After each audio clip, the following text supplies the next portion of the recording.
In a region often criticized for terrible quality solo queue, to the point where even the region's professional players stand out as elo terrorists, those that seriously play the game are remarkable compared to the rest. Svenskeren, Sven, Vulcan, amongst others, are relatively highly regarded. These are people who put in effort each game despite the fact that their teammates and opponents oftentimes don't reciprocate the favor. In addition to this, it's already uncommon enough for professional players to grind out solo queue in the first place. However, in spite of this, there was a new name that popped up around the top ranks. Meet the Argentinian Josedeodo, a member of the LLA's Rainbow Seven who represented the region at Worlds 2020, and the new jungler of FlyQuest's LCS roster. Jose's sudden explosion onto the North American solo queue ladder piqued my interest relatively early on, and he never slowed down, clocking in an admirable 600 games before leaving for China around 3 months ago, with solid win rates across a decent stylistic spread of champions. Jose peaked around 4th in solo queue, unable to break the monopoly Sven, Vulcan, and later Palafox and Yunbi had on the ladder. In spite of this, though, he was relatively consistently the top-ranked jungler on the ladder after Santorin stopped grinding actively, and his spot was only usurped by Shiden once Jose left for Worlds. However, beyond his relatively solid Worlds performance and his generally good solo queue reputation, I knew there was much more to Josedeodo, and I took it upon myself to learn more about him. I wanted to learn what made Josedeodo a special case in Latin America, beyond his exemplary mechanics. From the first game I watched of LLA, it doesn't take anything more than a few seconds for something unique to happen. First pick Lee Sin, a relatively common theme through Rainbow Seven's drafts throughout the regular season. The team would generally prefer to draft Josedeodo's jungle pick superlatively, meaning either at the very final rotation after the second banning phase, which was done 9 times out of the 18 regular season games, or extremely early in the first rotation of picks, which was done 7 out of the 18 games. While junglers are relatively common first picks, think Nidalee, Graves, or Lilia during Worlds, Rainbow 7 would practically first pick anything that Jose wanted. Lee Sin, Set, Trundle, etc. While Jose is observably competent on nearly all of the champions he played throughout the season, from Sejuani to Hecarim, Rainbow 7 had a much easier job executing their drafts when Jose was given a later pick, and their drafts were overall much more cohesive as a result. While it's understandable to give early pick to jungle, especially with a powerhouse trinity of Nidalee, Graves, and Lilia near Worlds, combined with the fact that jungle matchups matter dramatically less than lane matchups, let's put it this way, if you have 3 winning lanes, you're probably going to win the game in spite of any jungle matchup you have based off lane pressure alone. However, picking jungle early does give the enemy a pretty strong idea on what your composition will look like, whereas first picking a role like AD carry typically won't, with some exceptions of course. It's locking in a jungler like Lee Sin first pick that shows a combination of what is, in my eyes, confidence and ineptitude.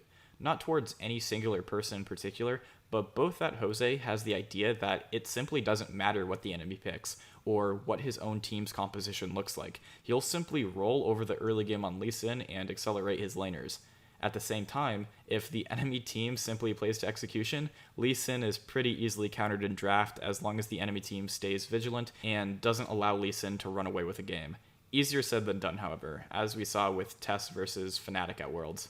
However, what is even more indicative of Jose's playstyle isn't even what Jose himself plays, but it's how mid laner Alone plays to support Josedeodo. In my UOL video, I very briefly talked about how Supermassive's Cacao was unlocked by Bolulu's cheating mid laners like Vel'Koz and Set, and it's observable that this playstyle is paralleled in R7's Josedeodo and Alone.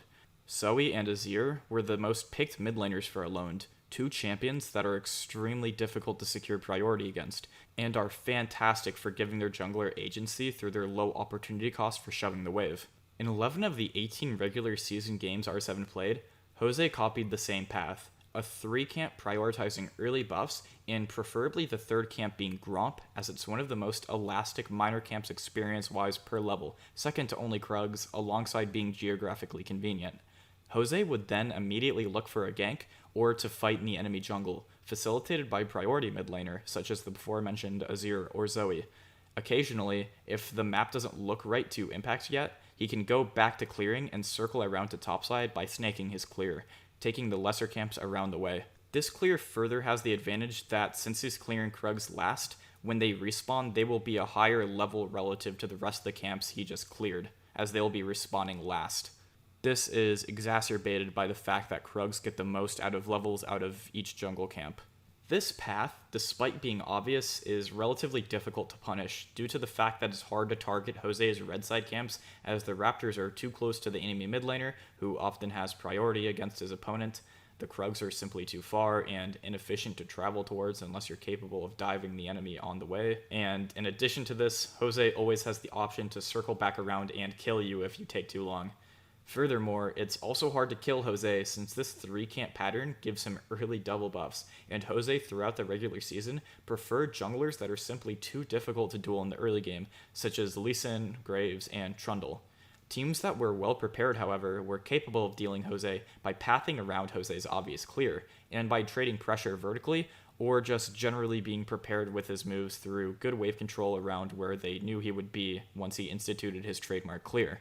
That being said, despite this, it's clear that this path worked relatively well. Jose picked up 7 first bloods throughout the regular season, with 4 of those 7 having come from this 3-camp pattern. That being said, a lot of these first bloods were not picked up directly after this 3-camp, mostly coming from later. This path is extremely efficient for knocking camps down fast, and being difficult to invade, since Jose was capable of clearing his jungle fast, even on relatively slow clears, by utilizing the double buffs. However, the obvious nature of his clear allowed his opponents to play safer throughout the early game. Jose made good use of his opponent's forced defensiveness, however, by simply out-clearing his opponents a lot of the time. Jose would change his path during Worlds and later in playoffs to a more standard, straight vertical full clear, but the reasoning for this is likely due to the fact that the jungle meta was really stagnant, and if you didn't have superstar laners like Karsa or SFM, you were pretty much better off just playing the meta as opposed to fighting it on picks like Lee Sin. One final thing I want to touch on about this early clear that I just found funny was the fact that Jose's pathing pretty much went unpunished domestically despite being repeated over and over again.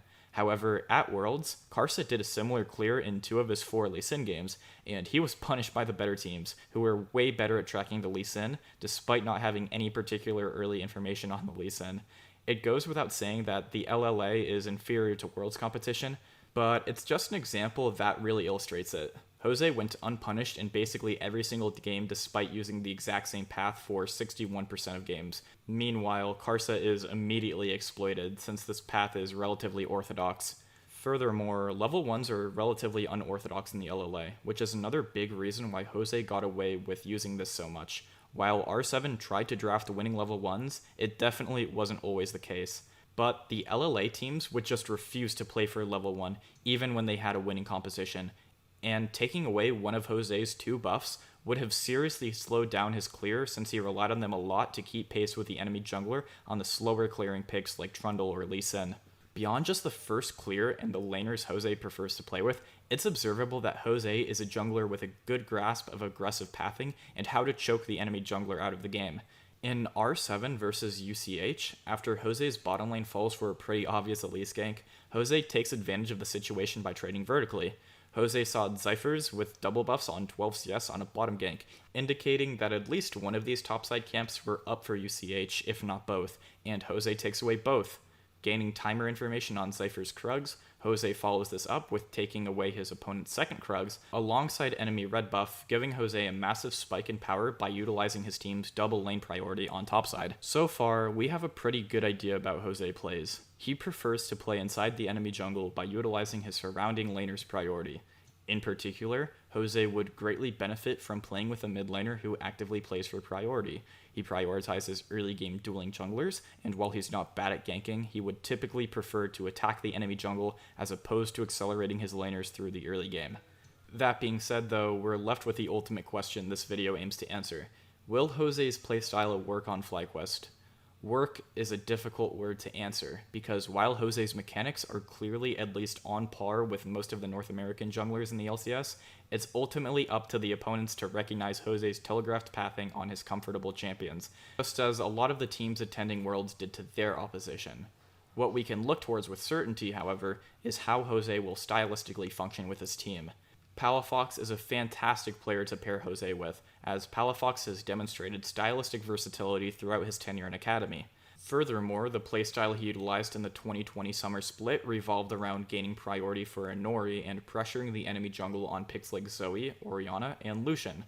Alone isn't a bad player, and Inori isn't either. However, I do think that each player in their position is an upgrade compared to the player they had on their previous team occupying their position.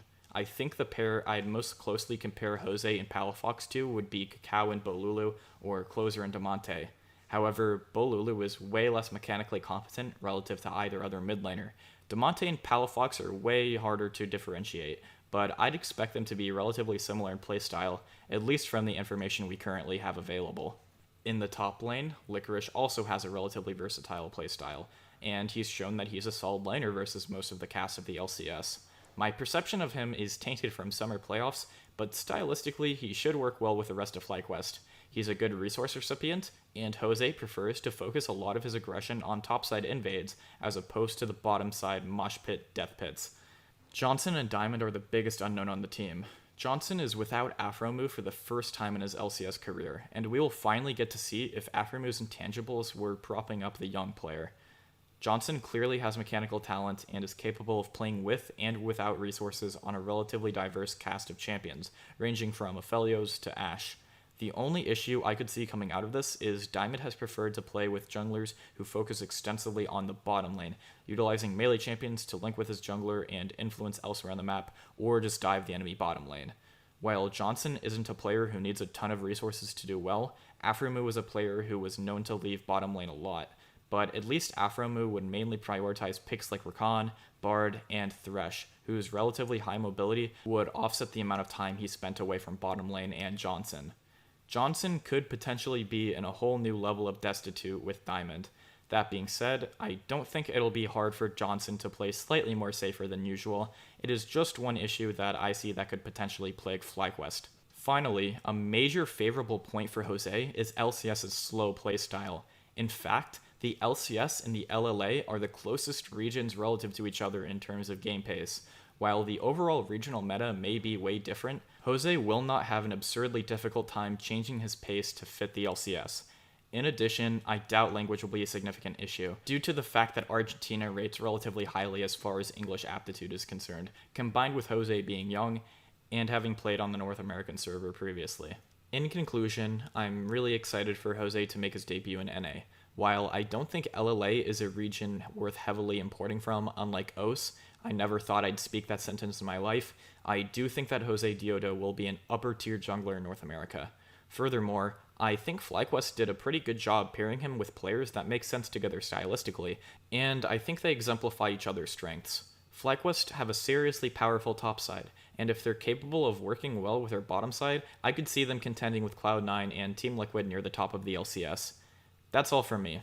I have a few ideas about videos I want to make during the off-season. I want to cover Astralis' new players in detail, aside from maybe Sansara since he played in Ultraliga, and I'd like to return to OS once all of the Academy rosters are fully released to the public, and talk about some of the players that were left behind that I still think hold a good amount of potential.